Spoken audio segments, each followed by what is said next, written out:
phases they're in their phase. I don't know if it's completed, but they've either completed phase 4 or they're in the process of doing They're in phase phase 4. I'm not sure. Okay. They're calling it phase 4. I don't think it's done yet. Yeah.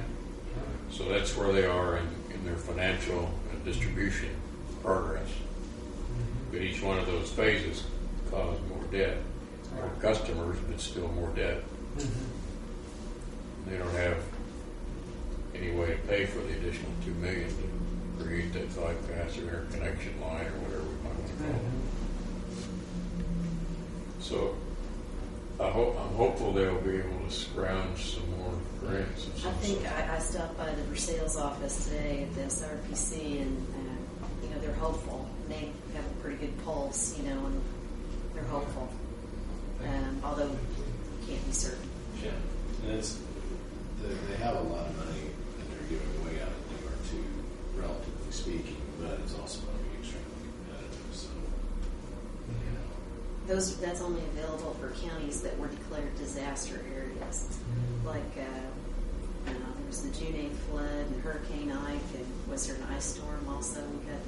We all got. Jennings County had an ice storm. Did Decatur County get the ice storm too? Recall too much about We got Hurricane Ike, I think, didn't we? I know about it, yeah. Yeah. We had a lot of trees down there. Oh yeah. Yeah. Power out for a good while. So those counties that were named presidential disaster areas Right. are eligible for this, Right. what he just described as DR2, disaster round 2. Okay. that's Jefferson County. Right.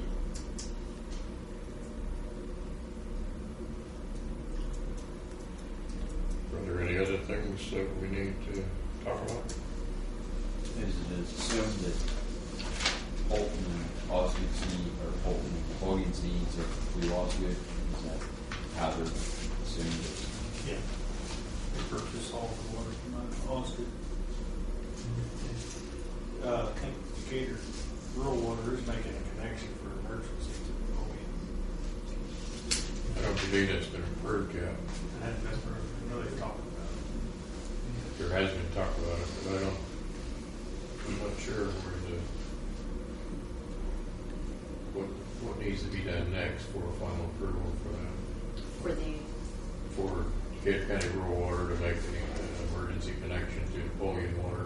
I'm not I certain. think it's about a 2-inch line, 2 mile, 6-inch line. Connected to on the northwest corner, I think, of Ridley County. One of the things that you may want to be conscious of is when we talk about interconnects, there can be some issues that arise from that. I'll give you an example.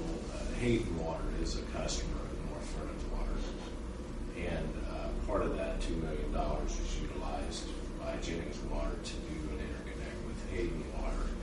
Hayden Water approached them for emergency backup system. Well, the only way Jennings Water would do that is Hayden Water had to buy X amount of gallons of water per month off of Jennings Water, and therefore it cut into North Vernon's income quite a bit, and they're not happy about that. Which I understand why they wouldn't be. Like little things. I know when Jennings County moved the jail out of Vernon up to North Vernon's water system, that hurt my town a lot because it was taking about probably 15% of my water income, and all my bonds stayed the same, so I have to just operate with 15% less income to accomplish that. So when we talk about these interconnects and everything, we really need to be sensitive and make sure that everybody's on board, and make sure that we do it in an appropriate and rational way, because there can be some issues. Maybe North Vernon, is worried about water supply capabilities, but by the same token, if they're losing probably their largest customer in Hayden Water as a result. Well, it shouldn't be that way. Yeah. It should be an emergency hookup at the end of it. Well, you would think so, but really that's not the way it worked out. case of Decatur County Rural Water, they've talked to both Westport and Napoleon about emergency connections. Now, I believe that it's been approved for Westport. They went to the town council and the council said yes. I think maybe for Napoleon, it's finance company, RD, that still has to approve that. Try to find out. And I think they have approved connection with Westport, but not with Napoleon yet. In the case of Westport, that connection would be an 8-inch line that's Okay. half a mile long or something like that. Yeah, I know you said it was pretty close to it, so. When you're going home, if you look, it's the last house on the right before you get to the high school, South Okay. Decatur High School. The town services the high school, Mm-hmm. and Decatur County Rural Water goes to that last house, Okay, so that's, or the last house before it on the right, before you get to, yeah, I understand. before you get to the school. Mhm. And in Napoleon's case, I think it's a 6-inch line, not an 8-inch. And it's about a 200 distance. But Decatur County Rural Water didn't ask for some minimum amount of water. It's considered an emergency connection with, they plan for Westport. They plan to put in a connection point that would permit water flow in either direction, metered water flow in both directions. So that if Decatur County Rural Water needed some emergency water on that end from Westport, they could get it from Westport, and if Westport needed from Decatur County Rural Water, they could do that too. Which makes sense anyway. Yeah, Yeah. sure does. So Westport doesn't have enough capacity to back up a very large portion Right.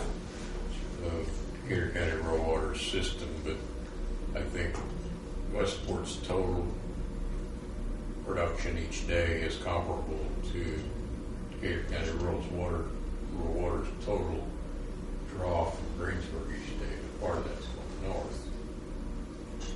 But the one problem is that Decatur County Rural Water system has a higher pressure because their water tower is higher than Westport's. That has, So that has been an issue with they've got a lot of main breaks because it's coming in at 80 PSI. Yeah. Their system's used to about 60. Yeah. So it's made kind of a mess of some things too. Looks like they have an automatic flow valve on it, talk about or whatever. Well, I thought that they would have designed that in, but apparently they didn't. So Hmm. it's coming in. It's coming in at 80 and above, a little bit above 80, and it's created some problems. In fact, right now, North Vernon hasn't felt the effects because they've had to use North Vernon as the emergency backup. or the Because quality it they're keeps supposed to breaking. buy. They keep breaking lines. Well, you got chlorine or not, huh? Well, fluoride. Yeah, that's another whole issue. That's another issue there too. That got to be. That's funny. A big issue in Jennings County. Jennings Water does not fluorinate their water, and it's become a big issue. Yeah, did. I read a bit about it in the paper. Uh-huh. What's Batesville's interest in the water supplies? They're more east and Or what? more east. Batesville's more east in this geographic area that it's really looks like it's your target area. Since you're not getting a response back from Hoosier Hills with them being on the east side, Batesville is probably going to be one of the more eastern areas. Or have they indicated a need or interest? Batesville actually had a little extra capacity, is what I understood, and they were willing to be a supplier The supplier. to a certain extent.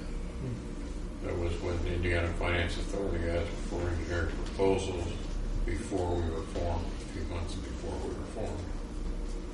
And so they were one of the 7 proposals that were made. And we considered that. I forget how much their capacity was, 500,000 gallons a day, I think. Yeah, that's what it was. Yeah. And their surface water system. Yeah. So. So they are part of the district. There's no particular need.